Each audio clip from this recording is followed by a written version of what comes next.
তীব্র উত্তেজনার পর পাকিস্তান ও আফগানিস্তান সরাসরি সামরিক সংঘাতে জড়িয়ে পড়েছে। এরই মধ্যে বেশ কিছু হতাহতের খবরও সামনে এসেছে। আশঙ্কা করা হচ্ছে দুই পক্ষ আলোচনার টেবিলে না বসলে বড় ধরনের সংঘাত ছড়িয়ে পড়তে পারে।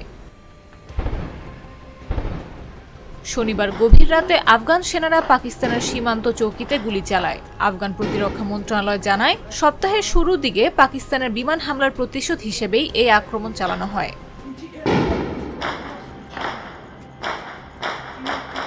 হামলা ও পাল্টা হামলার পর পাকিস্তান ও আফগানিস্তান এখন মুখোমুখি অবস্থান নিয়েছে। দুই পক্ষই জবাব দিতে প্রস্তুতির কথা জানাচ্ছে। এমন পরিস্থিতিতে প্রশ্ন উঠছে দেশ দুইটির সামরিক সক্ষমতা ও শক্তি নিয়ে।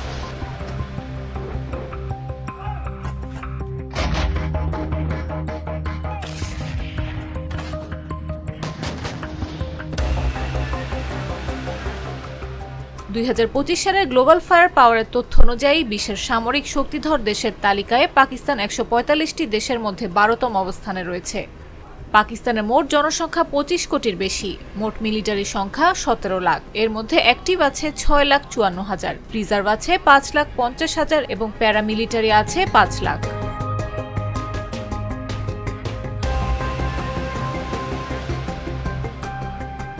তাছাড়া পাকিস্তানের কাছে যুদ্ধবিমান আছে ৩২৮টি, হেলিকপ্টার আছে ৩৭৩টি ও অ্যাটাক হেলিকপ্টার আছে ৫৭টি।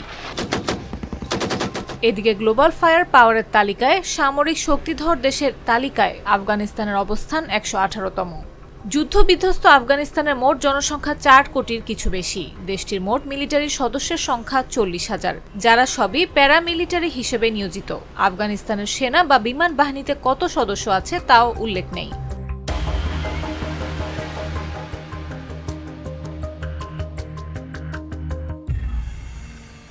আফগানিস্তানের মোট এয়ারক্রাফট আছে ৯টি, তবে দেশটির হাতে কোনো যুদ্ধ বিমান নেই। হেলিকপ্টার আছে ৬টি, যার মধ্যে একটি অ্যাটাক হেলিকপ্টার।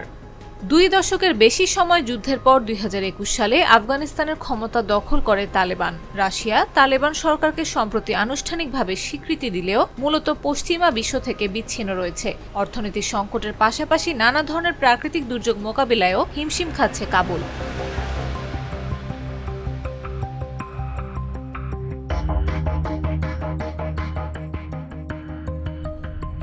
অন্যদিকে গত কয়েক দশক ধরে অভ্যন্তরীণ রাজনীতিতে কিছু সমস্যা ছাড়া বড় কোনো সংকটে পড়েনি পাকিস্তান। অর্থনৈতিক ধীরগতি কাটিয়ে দেশটি এখন স্বাভাবিক হওয়ার পথে রয়েছে।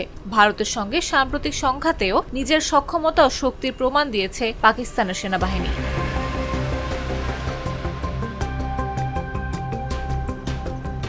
তবে বর্তমান সংঘাত দীর্ঘদিন ধরে চলতে থাকলে দুই দেশের অর্থনীতি মারাত্মকভাবে ক্ষতিগ্রস্ত হবে, যার প্রভাব পড়বে জনগণের ওপর। এমনকি সার্বভৌমত্বের ঝুঁকিও বেড়ে যাবে।